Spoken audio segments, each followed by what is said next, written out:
Okay. Assalamualaikum warahmatullahi wabarakatuh. Okay, sebelum aku share kat korang, aku nak korang subscribe dulu channel aku kat bawah, komen, share dan like, okay?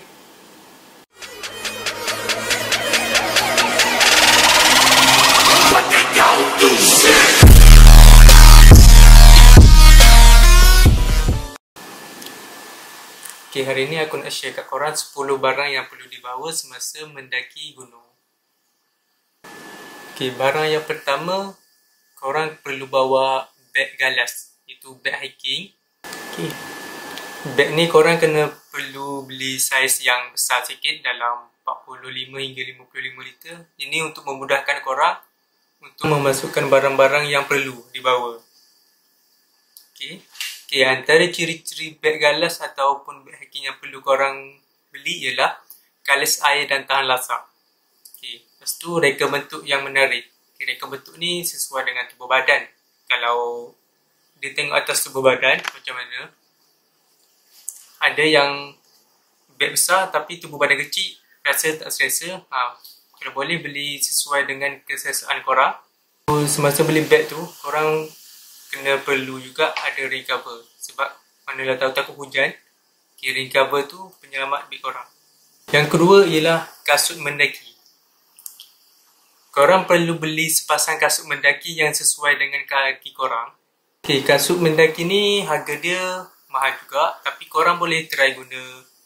Kalau untuk newbie, untuk yang baru, korang boleh guna yang kasut getah. Kalau biasa orang panggil kasut Adidas kampung. Yang tu kat kedai kita silap 5 hingga 7 ringgit sepasang. Korang boleh try yang tu untuk permulaan. Pemilihan kasut ni sangat sesuai untuk korang. Untuk biasa korang nak mendaki, korang nak buat apa-apa aktiviti hutan, kasut tu penting untuk tapak korang. Tak nak bagi kaki korang sakit. Pastikan korang beli kasut yang sesuai dengan diri korang. Yang ketiga ialah ground sheet atau hammock. Korang perlu menyediakan ground sheet atau hammock untuk trip bermalam. Kalau korang pergi trip bermalam, korang tak bawa fly sheet, tak bawa ground, tak bawa hammock, macam mana korang nak tidur? Nasihatkan kat korang supaya bawa hammock, fly sheet atau ground untuk korang bermalam. Okay, seterusnya ialah pakaian mendaki. Okay, pakaian mendaki ni korang kena pakai pakaian yang sesuai untuk diri korang. Bila semasa korang mendaki, pastikan korang pakai baju atau pakai pakaian yang cepat kering. Bila korang mendaki, tentu korang dah berpeluh.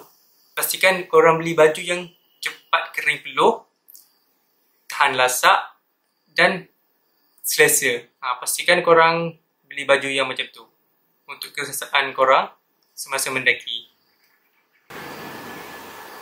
Okay, baju aku boleh suggestkan untuk korang pakai jersey ataupun microfiber. Baju tu biasa ramai orang pakai dan ramai yang selesa pakai baju macam tu. Poin yang kelima ialah lampu suluh atau pisau lipat atau pemetik api atau apa-apa yang sepatutnya. Okay, benda ni korang perlu sediakan sebagai emergency. Takut apa-apa jadi dalam hutan, benda tu sangat penting untuk diri korang, untuk survive. Sebab dalam hutan kita tak tahu apa yang akan jadi. So, benda-benda tu amat berguna untuk korang. Lagi satu, korang kena cari tali spare atau biasa orang pakai tali paracord. Paracord yang ada biasa orang pakai kat gelang tu. Yang kat gelang, aku tak ada. Okay, biasa ramai orang pakai yang tu. Sebab tali tu boleh buat emergency case. Kalau ada apa-apa yang berlaku, korang boleh guna tali tu sebagai emergency. Atau korang boleh cari something yang boleh membuatkan korang survive. Okay. Poin seterusnya ialah bekas air minuman. Okay, bekas air minuman ini sangat penting untuk korang. Bila semasa korang mendaki, semasa korang nak turun daripada mendaki pun, bekas air ni sangat penting. Semasa korang, lagi-lagi masa korang nak camping, masa korang nak pasang kemah. Sebabnya, bekas air ni, bila tempat tu tak ada air, kalau korang pergi mana-mana campsite, tempat tu tak ada air, korang perlu refill air terlebih dahulu. Okay, korang perlu refill air siap-siap untuk bawa ke campsite. Okay. Bila kat campsite, air tu mesti kena berjimat. Korang kena pandai jimat air. Korang kena pandai bahagi-bahagi benda apa yang perlu dan apa yang tak perlu. Sebab air ni lah satu benda penting semasa korang mendaki. Dan lagi satu, biasa kalau korang nak mendaki, korang kena sediakan 2 botol air mineral yang besar untuk diri korang sendiri. Okey, seterusnya ialah tongkat. Tongkat ni bagi yang sesiapa yang nak guna, boleh guna. Bagi yang tak nak guna pun, boleh tak guna.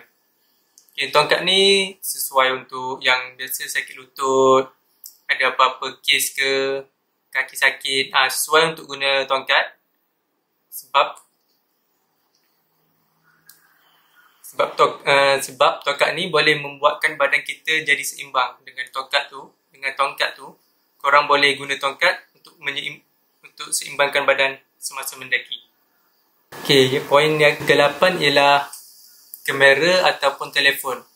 Okay, kamera ataupun telefon ni sangat penting juga semasa korang mendaki. Takkan korang nak pergi hiking ataupun nak pergi mana-mana tempat, korang nak ambil gambar kan, untuk jadi kenangan untuk diri korang.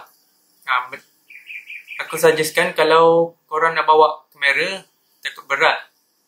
Sebab kamera DSLR ataupun mirrorless, biasanya dia berat. So aku suggestkan kat korang untuk bawa phone je. Sebab kalau phone zaman sekarang ni, semua yang canggih-canggih, kamera pun lawa, kamera pun cantik-cantik.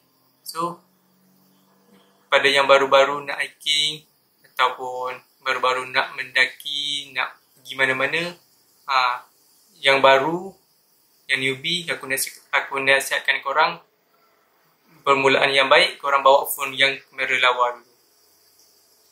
Okay. Sebab kalau korang nak bawa kamera yang profesional, banyak benda yang korang perlu sediakan, seperti equipment yang korang perlu sediakan, lens, tripod, apa semua. Okay, lagi senang kalau korang guna phone.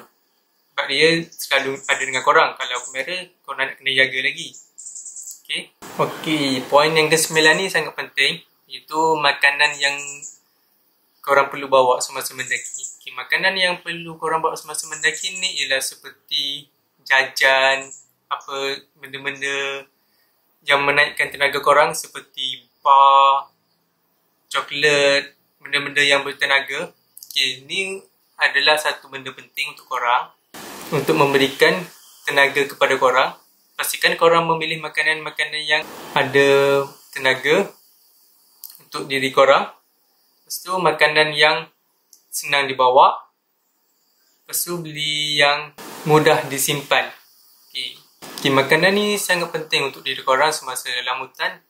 Okay, semasa korang mendaki, pastikan korang dah siapkan satu makanan yang khas untuk korang. Kiranya korang dah bahagi-bahagi. Korang jangan makan semua makanan tu. Takut semasa korang mendaki, ada emergency case, terpaksa kena extend. Sebab biasa dalam hutan ni kita tak tahu apa jadi. So, aku nasihatkan korang kena prepare satu tempat untuk letakkan makanan yang emergency. Okay, poin last kali ni sangat penting juga, iaitu wisil. Wisil ni korang perlu sediakan satu seorang. Kiranya setiap orang pastikan ada wisil. Sebab wisil ni dia memudahkan kita bila kita ketinggalan jauh dengan member kita, dengan grup kita di depan ataupun di belakang, kita jalan seorang, kita boleh panggil diorang dengan wisil untuk sebagai isyarat kepada diorang. Dan kalau kita dalam hutan seorang-seorang sesat ke apa ke, korang boleh tiup je wisil untuk korang meminta bantuan. Aku nasihatkan korang, nak korang bawa wisil, tak kira lah wisil tu yang mahal ataupun yang murah, pastikan korang kena ada. Okay, itu sahaja peralatan yang korang perlu bawa semasa mendaki. Kalau ada apa-apa, korang boleh komen kat bawah, kita share sama-sama. Walaupun apa jua kita mendaki, sama ada pertama kali ataupun banyak kali, pastikan barang-barang yang penting korang kena sediakan. Sebelum korang mendaki juga, aku nak nasihatkan kat korang, korang kena buat senaman ringkas untuk panaskan badan korang semasa nak mendaki, supaya badan korang sentiasa berstamina dan untuk mengelakkan perkara yang tak diingini. Okay, sekian saja video daripada aku. Harap moga bermanfaat dan boleh share kepada kawan-kawan yang lain. Okay, bye.